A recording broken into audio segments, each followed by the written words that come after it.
आंदोलन करना शुरू किया और फिर से वही सारी घटनाएं होने लगी जो नॉन कॉपरेशन मूवमेंट के समय में हो रहा था।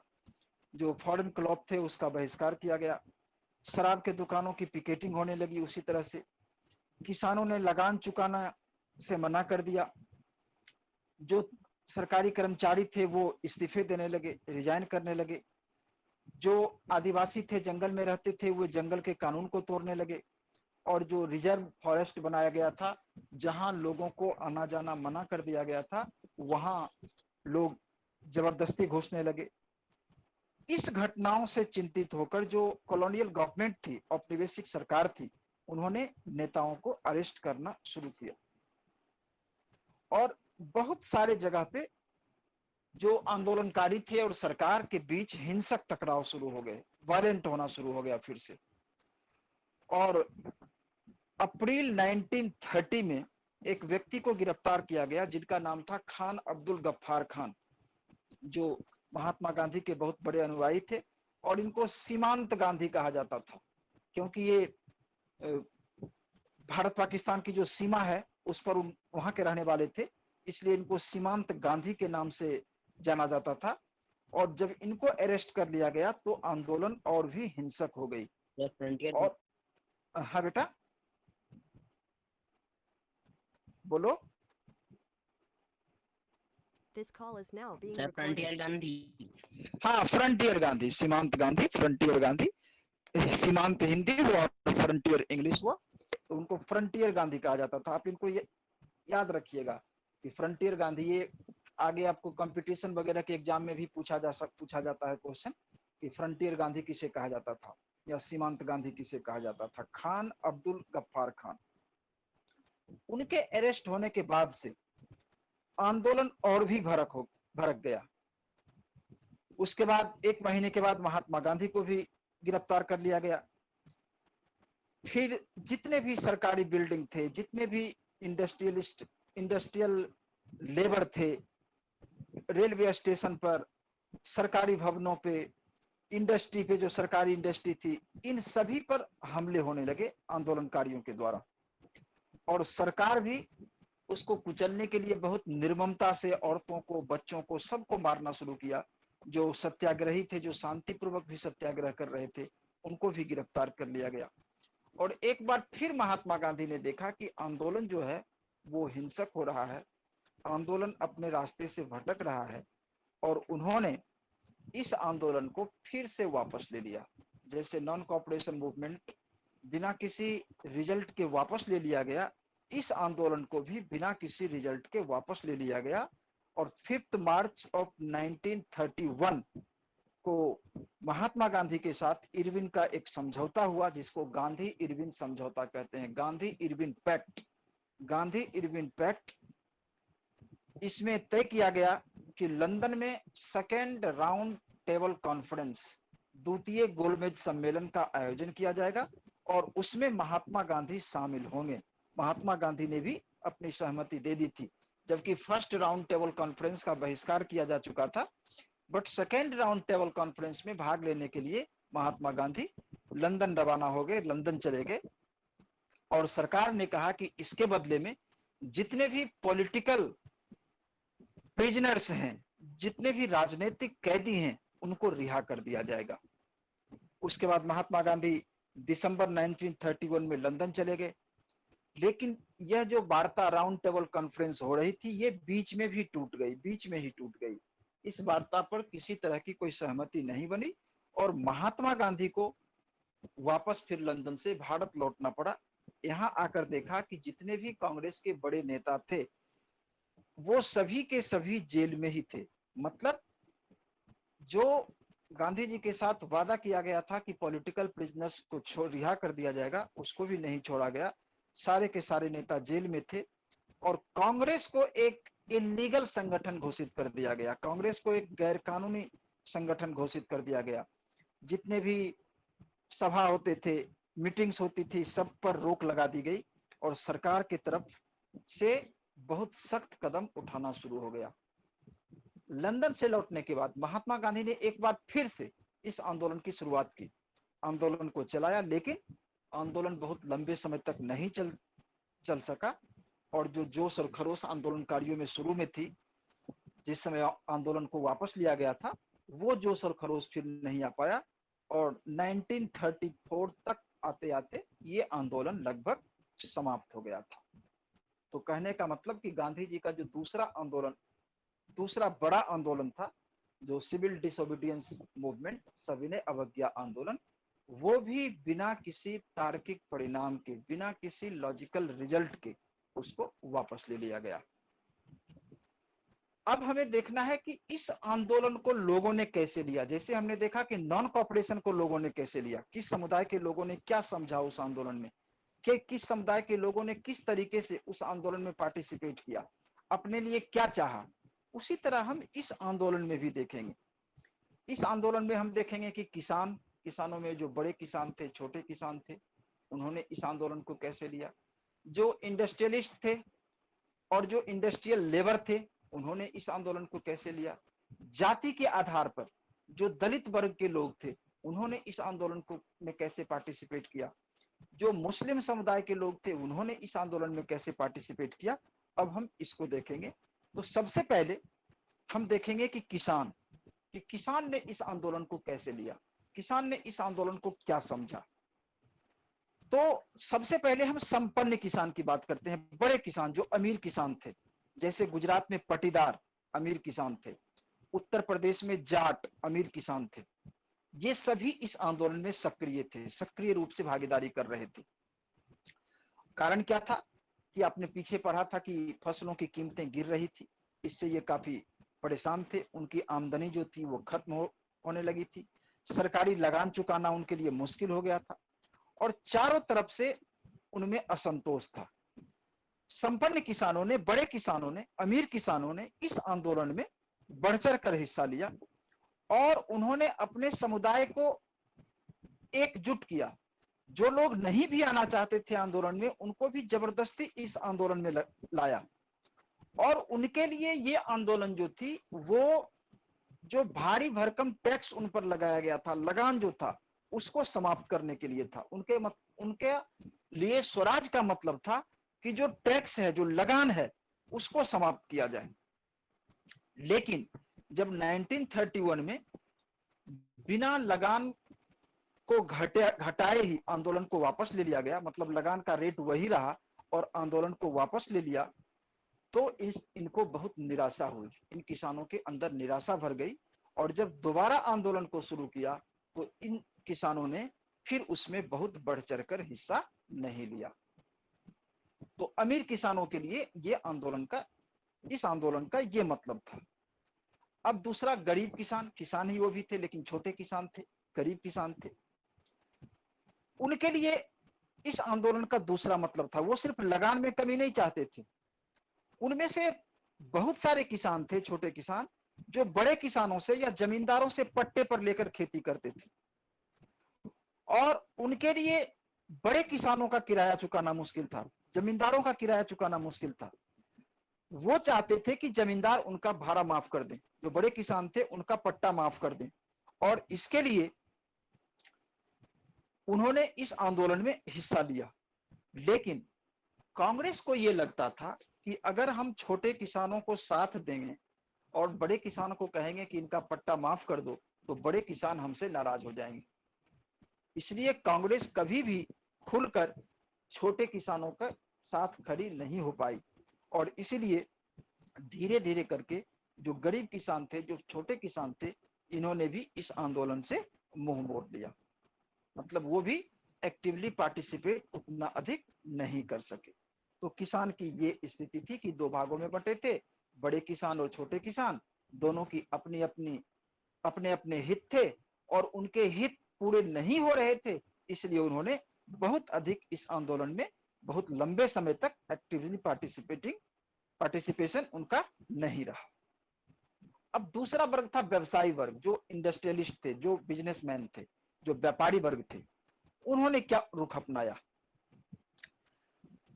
जब फर्स्ट वर्ल्ड वॉर हुआ था, तो उस दौरान भारतीय उद्योगपतियों को काफी मुनाफा हुआ था, क्योंकि जो इंग्लैंड की बड़ी बड़ी कंपनियां थी, वो युद्ध से संबंधित सामान बनाने में लग गई थी। तो जो लोगों की आवश्यकता के सामान थे वो भारत की जो बड़ी बड़ी कंपनियां थी वो बना रही थी, और इससे उन्होंने अपना काफी अधिक पैसा कमाया था, उनको काफी अधिक आमदनी हुई थी। अब अपने कारोबार को फैलाने के लिए उन्होंने जो कॉलोनियल रूल थे उनकी नीतियां, उनकी जो पॉलिसी फर्स्ट वर्ल्ड वॉर के बाद फिर से शुरू हुई कि फिर से इंपोर्ट किया जाने लगा, उसका वो विरोध करते थे। उनको लगता था कि अगर विदेशी वस्तु हमारे देश में नहीं आए, विदेशी वस्तु का आयात कम हो या नहीं हो, तो हमारे यहाँ जो उत्पादन होता है, हम जो उत्पादन करते हैं उसकी बिक्री अधिक होगी और वो हमें अधिक फायदा देगा। और इसके लिए उन्होंने एक संगठन बनाया जिसको कहते हैं Indian industrial and commercial Congress, भारतीय औद्योगिक एवं व्यवसायिक कांग्रेस। 1920 में इन्होंने एक संगठन बनाया। फिर दूसरा एक संगठन उन्होंने 1927 में बनाया जिसका नाम था भारतीय वाणिज्य उद्योग परिसंघ, federal of Indian chamber of commerce and industry. इसको शॉर्ट फॉर्म में फिक्की कहते हैं, FICCI, फिक्की। ये संगठन अभी भी है। और बड़े बड़े उद्योगपति जो उस समय के थे, पुरुषोत्तम दास, ठाकुर दास और GD बिरला जैसे लोग, ये सभी इसके सदस्य थे।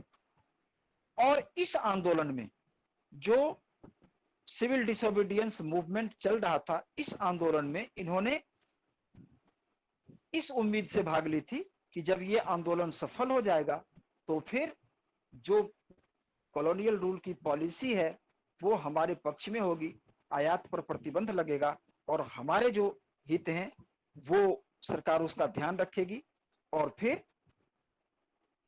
हमारे जो प्रोडक्शन है उस प्रोडक्शन की बिक्री होगी, हमारे जो प्रोडक्ट हैं उस प्रोडक्ट की बिक्री होगी और फिर हमें लाभ होगा।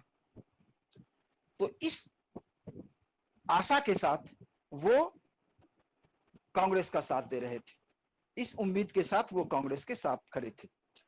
अब दूसरा इंडस्ट्रियलिस्ट में ही होता है श्रमिक वर्ग, जो मजदूरी करने वाले लोग होते हैं, औद्योगिक मजदूर जिसको कहते हैं। औद्योगिक मजदूर कहीं भी पूरे भारतवर्ष में इनकी संख्या बहुत अधिक थी, जो इंडस्ट्री में काम करते थे, जो मजदूर थे, लेकिन पूरे भारतवर्ष में कहीं भी उन्होंने नागपुर के अलावा और कहीं भी इस आंदोलन में हिस्सा नहीं लिया। क्यों नहीं लिया? तो उनको लगता था जो इंडस्ट्री के मालिक हैं वो कांग्रेस के नजदीक है, और कांग्रेस जो है वो इंडस्ट्री के मालिक के समर्थन में कानून बनवाएंगे। अब इंडस्ट्री के मालिक का क्या समर्थन? इंडस्ट्री के मालिक क्या चाहते थे? वो चाहते थे कि मजदूर ज्यादा काम करें, मजदूर कम वेतन मांगे, कम वेतन हमको देना पड़े, काम का घंटा ज्यादा हो। मजदूर क्या चाहते थे? वो चाहते थे कि हमारे काम के घंटे घटे, हमें वेतन हमें अधिक मिले। तो दोनों के हितों में टकराव था। तो जो मजदूर थे वो कांग्रेस के साथ इसलिए नहीं आ रहे थे कि उनको लग रहा था कि ये इंडस्ट्री के लोग जो हैं मालिक हैं, ये कांग्रेस के साथ थे। अच्छा, कांग्रेस की स्थिति थी कि इंडस्ट्री के मालिक को वो छोड़ नहीं सकते थे, क्योंकि अगर उनको छोड़ देते तो फिर आमदनी कहां से होती? वो चंदा देते थे, आंदोलन के लिए पैसों की जरूरत थी, तो पैसे आने बंद हो जाते। और जो लेबर थे इनको अगर छोड़ देते वो, तो फिर जो बड़ी संख्या में लोग इकट्ठे होते थे वो लोग कहां से आते? इस स्थिति के कारण थोड़े बहुत मजदूरों को छोड़कर, जैसे कुछ रेलवे कामगार, कुछ जो बंदरगाह पर काम करने वाले लोग होते थे वहां के कामगार, इन लोगों को छोड़कर बहुत बड़े पैमाने पे जो इंडस्ट्रियलिस्ट लेबरर थे इन्होंने इस आंदोलन में भाग नहीं लिया। और कांग्रेस भी खुलकर कभी इस लेबर कम्युनिटी का साथ नहीं दिया, क्योंकि उनको लगता था कि इससे जो हमारा इंडस्ट्री के मालिक हैं वो नाराज हो जाएंगे और फिर हमारे आंदोलन को बहुत नुकसान पहुंचेगा।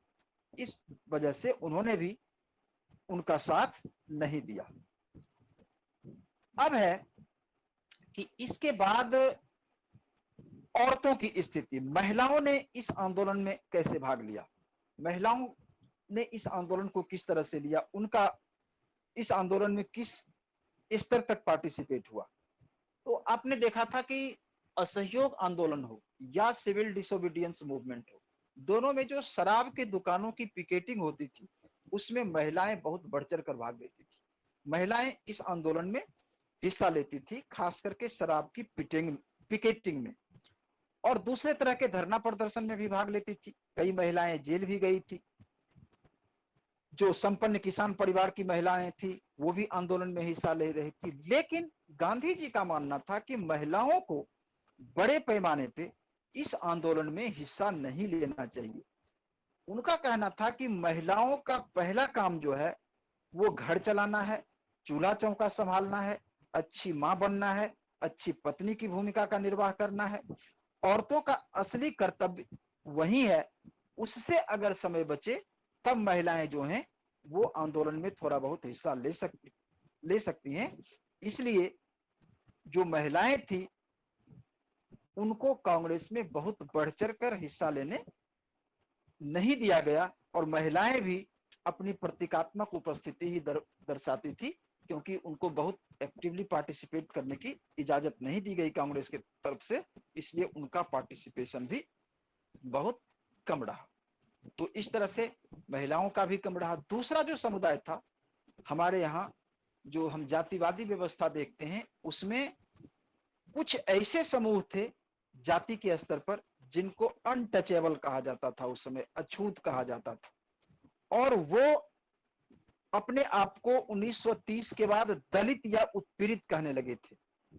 बहुत लंबे समय तक कांग्रेस ने इन पर ध्यान नहीं दिया, दलितों के उद्धार पर ध्यान नहीं दिया, दलितों के को कांग्रेस में शामिल करने पर ध्यान नहीं दिया। हालांकि महात्मा गांधी ने के आने के बाद उन्होंने ऐलान किया था कि जो छुआछूत है, जो अनटचेबिलिटी है, इसको खत्म किया जाएगा। उन्होंने कहा था कि अगर अनटचेबिलिटी को खत्म किए बिना स्वराज मिला तो हम उसको सही तरीके से नहीं ला पाएंगे, और उसको खत्म किए बिना हम 100 साल तक स्वराज की स्थापना नहीं कर सकते। स्वराज आ भी गया तब भी हम उसकी स्थापना नहीं कर सकते। और उन्होंने अछूतों को एक नया नाम दिया, हरिजन। हरिजन। और उन्होंने कहा कि मंदिर में, सार्वजनिक तालाबों पर, सड़कों पर, कुओं पर, सब जगह जाने के लिए उन्हें समान अधिकार दिया जाएगा। समान अधिकार दिया गया। इसके लिए महात्मा गांधी ने सत्याग्रह किया, महात्मा गांधी ने संघर्ष किया। जो मैला ढोने वाले थे लोग, सिर पर मैला ढोने वाले लोग थे, महात्मा गांधी ने कहा कि जो ऊंची जाति के लोग हैं वो अपना शौचालय खुद साफ करेंगे, कोई किसी का शौचालय साफ करने के लिए नहीं जाएगा। और उन्होंने कहा जो अनटचेबिलिटी है, जो अस्पृश्यता है, जो ये पाप है, इस पाप को खत्म करें। इतने के बावजूद, इसके बावजूद बहुत सारे दलित नेता ऐसे थे जो इसका एक अलग राजनीतिक हल ढूंढना चाहते थे। वो एजुकेशन में रिजर्वेशन चाहते थे कि हमारे लिए अलग एजुकेशन की व्यवस्था की जाए। जो विधायी परिषद के चुनाव होते थे उसमें भी रिजर्वेशन चाहते थे, और वो चाहते थे कि सिर्फ उसमें रिजर्वेशन ही नहीं हो, जो वोट डालने की जगह हो, जहां हम वोट डालने जाते हैं वहां भी रिजर्वेशन दिया जाए, हमारे लिए अलग वोट डालने की जगह बनाई जाए। महात्मा गांधी इसके लिए तैयार नहीं होते थे, और महात्मा गांधी में और डॉक्टर भीमराव अंबेडकर में इस बात के लिए काफी अधिक खींचातानी रहता था। डॉक्टर भीमराव अंबेडकर ने 1930 में एक एसोसिएशन बनाया था, दलित वर्ग एसोसिएशन, डिप्रेस्ड क्लास एसोसिएशन, जो दलितों के लिए अलग निर्वाचन क्षेत्र के आधार पर मांग कर रहे थे। और उन्होंने महात्मा गांधी से कहा था कि गोलमेज सम्मेलन में वो भी थे कि इस पर भी विचार किया जाए। लेकिन जब ब्रिटिश सरकार ने कहा कि ठीक है, हम डॉक्टर अंबेडकर के इस मांग को मानेंगे, जो दलित लोग हैं उनके लिए अलग निर्वाचन क्षेत्र की व्यवस्था होगी, तो फिर महात्मा गांधी ने अनशन शुरू कर दिया और कहा कि नहीं, इससे हमारा समाज टूट जाएगा। और अंत में डॉक्टर भीमराव अंबेडकर को गांधी जी की बात माननी पड़ी, और सितंबर 1932 में महात्मा गांधी और डॉक्टर भीमराव अंबेडकर के बीच पूना में एक पैक्ट पर हस्ताक्षर हुआ, जिसको पूना पैक्ट कहा जाता है। और फिर उस पैक्ट में यह हुआ कि प्रांतीय और केंद्रीय विधायी परिषद की जो चुनाव होगी उसमें सीटें आरक्षित की जाएगी दलितों के लिए, लेकिन उनको वोट जो देना होगा वो सामान्य निर्वाचन क्षेत्र में भी होगा, सामान्य निर्वाचन क्षेत्र में ही होगा। उनके लिए सीट जो है वो रिजर्व रहेगा। इस तरह से जो दलित समुदाय के लोग थे वो अपने हित के लिए बहुत एक्टिवली जो सविनय अवज्ञा आंदोलन था, इसमें पार्टिसिपेट नहीं कर पाए क्योंकि उनको लगता था कि कांग्रेस जो है वो ब्राह्मणों के ज्यादा नजदीक है, बड़े जातियों के ज्यादा नजदीक है, और कांग्रेस भी बड़े जाति या ब्राह्मणों को नाराज ना हो जाए, इसके चलते वो दलितों से उतना अधिक शुरू में नहीं जुड़ना चाहते थे। हालांकि बाद में महात्मा गांधी ने इस पर बहुत काम किया और अनटचेबिलिटी को दूर करने में उनका बहुत योगदान था, लेकिन इस आंदोलन के समय दलितों का पार्टिसिपेशन भी उस पैमाने पे नहीं रहा जिस पैमाने पे होना चाहिए। आ रही है मेरी बात समझ में? Yes sir. हाँ बेटा। Yes sir. हाँ, उसके बाद मुस्लिम समुदाय के जो लोग थे, मुस्लिम कम्युनिटी के जो लोग थे, असहयोग आंदोलन के बाद से हिंदू मुस्लिम में काफी दूरी बढ़ गई थी। कांग्रेस ने एक बार फिर से मुस्लिम लीग के साथ गठबंधन का प्रयास किया। 1927 में लग भी रहा था कि मुस्लिम हिंदू मुस्लिम एकता स्थापित हो जाएगी और जो मतभेद हैं हिंदू और मुसलमान नेताओं के बीच वो दूर हो जाएंगे। उसके बाद मुस्लिम के नेता जो एक बहुत बड़े उस समय उभर रहे थे, मोहम्मद अली जिन्ना, उन्होंने कहा कि अगर मुसलमानों को केंद्रीय सभा में जो सेंट्रल लेजिस्लेटिव कमेटी है उसमें सीटें आरक्षित कर दी जाए और मुस्लिम बहुल प्रांत, मतलब जिस प्रांत में मुस्लिमों की संख्या ज्यादा है जैसे बंगाल में या पंजाब में, वहां मुस्लिमों को आबादी के हिसाब से रिप्रेजेंटेशन दिया जाए तो मुसलमान अपने लिए अलग जो निर्वाचिका का मांग है उसको छोड़ देंगे, अलग जो लेजिस्लेटिव काउंसिल में जगह की मांग है उसको छोड़ देंगे। इस पर काफी अधिक बहस हुआ, समझौते का प्रयास किया गया, लेकिन तब तक बहुत सारे संगठन देश में ऐसे बन गए थे जैसे हिंदू महासभा वगैरह, उन्होंने इस समझौते का या मुस्लिम समुदाय के लोगों को विधायी परिषद में आरक्षण देने के खिलाफ मुहिम शुरू कर दी और जो बातचीत की संभावना थी वो खत्म हो गई मुस्लिम लीग और कांग्रेस के बीच में। और जब सविनय अवज्ञा आंदोलन का शुरुआत हुई तो उस समय हिंदू और मुस्लिम समुदाय के बीच काफी बड़े अविश्वास का माहौल बना हुआ था। मुसलमान जो थे वो कांग्रेस से कटे हुए महसूस करते थे और मुसलमानों के नेता उनको कांग्रेस के साथ जुड़ने देना नहीं चाहते थे क्योंकि उनको लगता था कि अगर ये कांग्रेस के साथ जुड़ जाएंगे तो फिर मुस्लिम लीग की राजनीति जो है वो समाप्त हो जाएगी। और वो मुसलमानों को कहते थे कि अगर कांग्रेस के साथ जुड़ गया तो अल्पसंख्यक की जो पहचान है वो समाप्त हो जाएगी। हिंदू मुस्लिम का अलगाव बढ़ता ही गया और अंत में हमने परिणाम देखा कि 1947 में जब भारत आजाद हुआ तो भारत दो देश के रूप में आजाद हुआ, एक हिंदुस्तान और दूसरा पाकिस्तान, एक भारत और दूसरे पाकिस्तान के रूप में। तो इस तरह से मुस्लिम का भी actively participation civil disobedience movement में नहीं हुआ। तो हमने किसानों का जिसमें बड़े किसान और छोटे किसान, हमने इंडस्ट्रियलिस्ट का जिसमें इंडस्ट्री के मालिक और इंडस्ट्रियल लेबरर उसका पार्टिसिपेशन देखा, हमने महिलाओं का पार्टिसिपेशन देखा, दलित वर्ग किस तरह इस आंदोलन में से दूर रहे, उनकी क्या स्थिति थी हमने ये देखा, और मुस्लिम समुदाय के लोग इस आंदोलन को लेकर क्या उनकी धारणा थी और उससे कैसे अलग रहे हमने इसको देखा। ये आंदोलन जैसा मैंने पहले ही कहा कि कोई रिजल्ट नहीं दिया लेकिन इसका प्रभाव दूरगामी हुआ और वही जो नेशनलिज्म की भावना का विकास होना था देश के अंदर, जो देश प्रेम की भावना का विकास होना था, जो आंदोलन के लिए बहुत जरूरी था, जो भारत के वॉर ऑफ इंडिपेंडेंस के लिए बहुत जरूरी था, ये बहुत जोर पर था। और इस आंदोलन ने भले ही कोई परिणाम नहीं दिया लेकिन आंदोलन की धारा लगातार चलती रही और इन्हीं सब कारणों से भारत को 1947 में आज आजादी मिली। तो इस दोनों आंदोलन ने, असहयोग आंदोलन ने और सविनय अवज्ञा आंदोलन ने, नॉन कोऑपरेशन मूवमेंट ने और सिविल डिसोबीडियंस मूवमेंट ने लोगों में जो नेशनलिज्म की भावना थी इसका बहुत बड़े पैमाने पे डेवलपमेंट किया, बहुत बड़े पैमाने पे विकास किया। आई बात समझ में?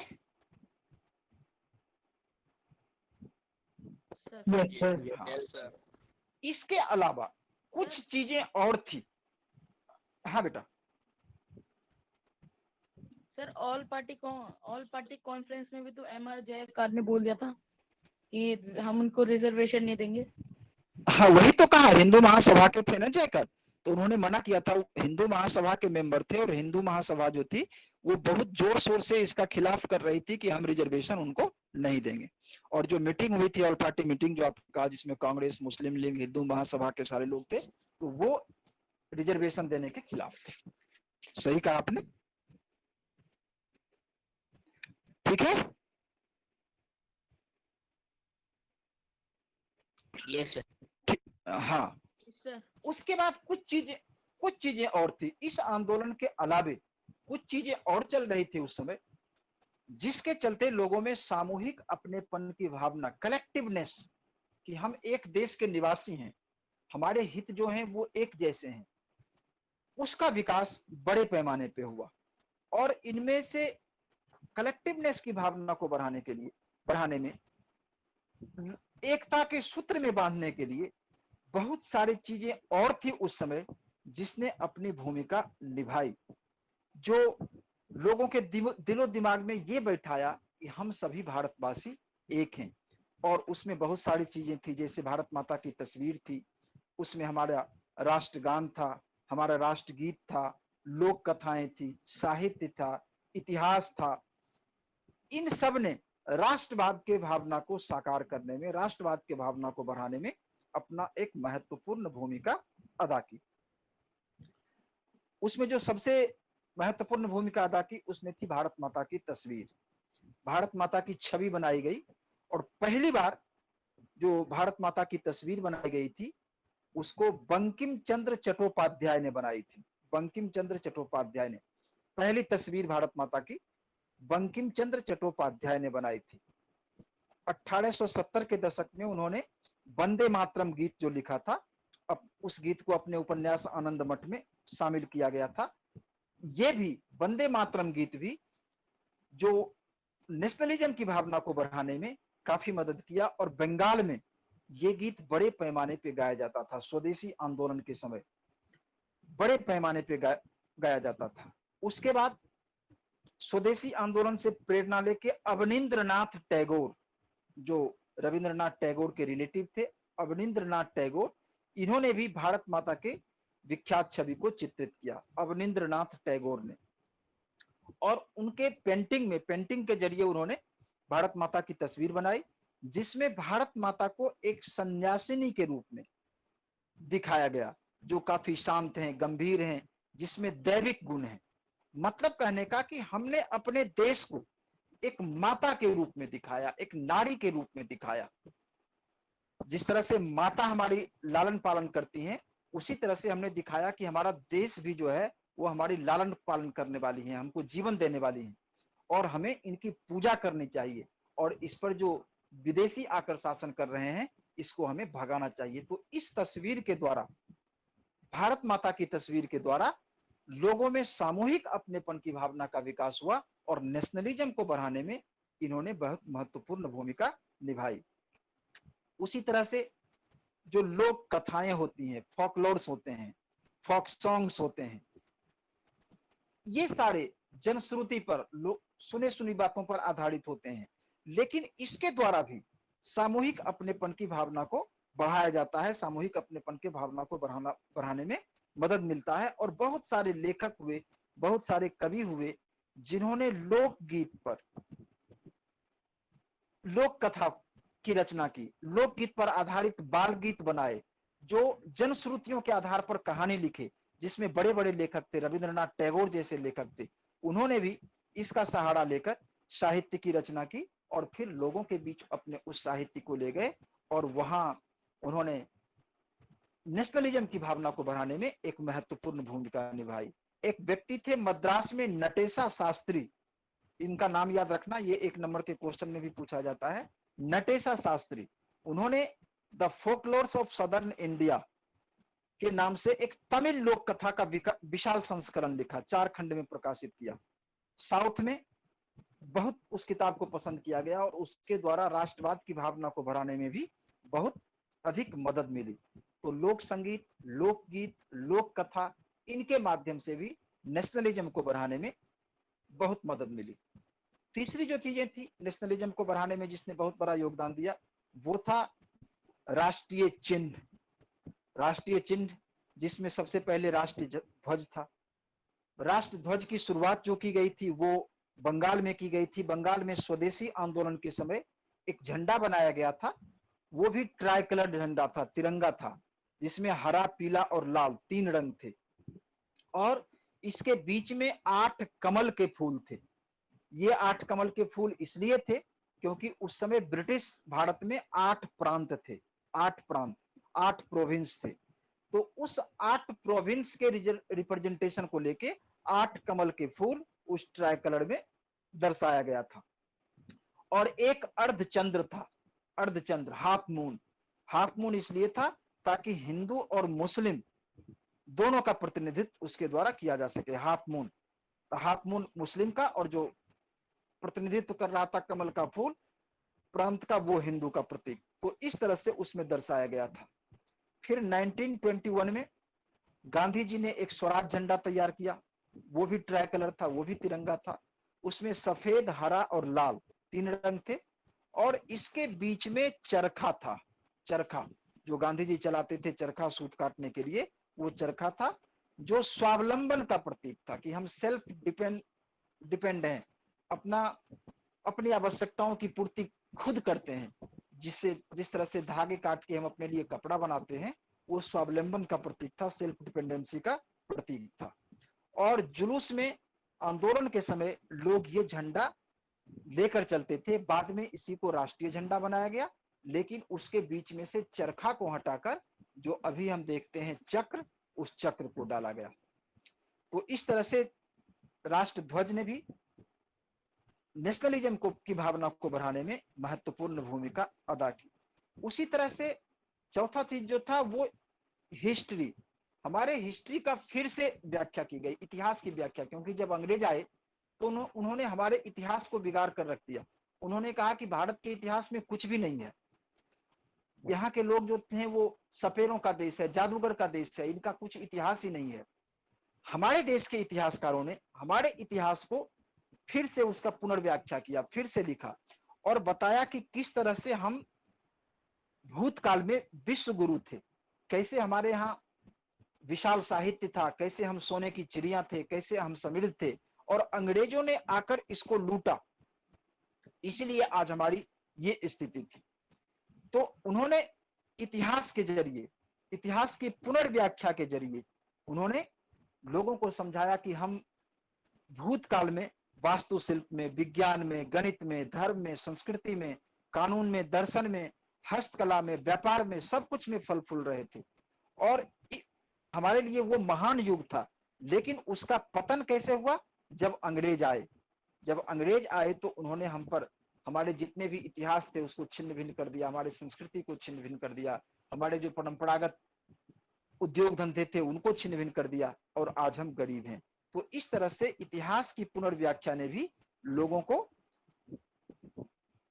नेशनलिज्म की भावना लोगों के बीच में बढ़ाने में मदद की।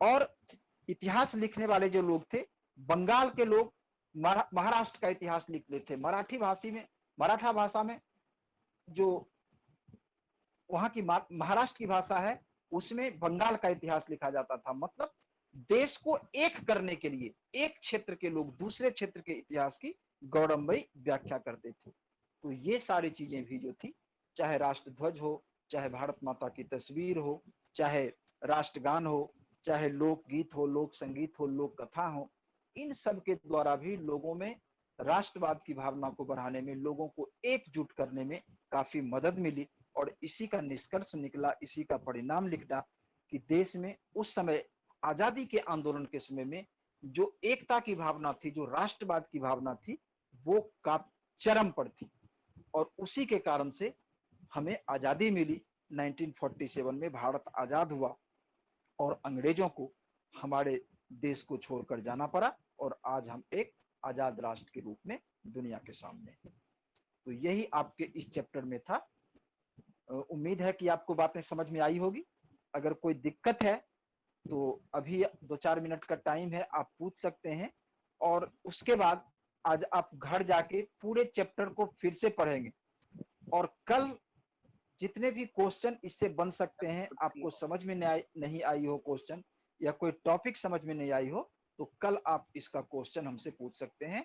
और कल अगर आप कहेंगे तो पूरा जो पीरियड होगा वो सिर्फ क्वेश्चन आंसर का ही होगा। आप क्वेश्चन पूछेंगे और हम आंसर देंगे। तो आई बात समझ में? Yes sir.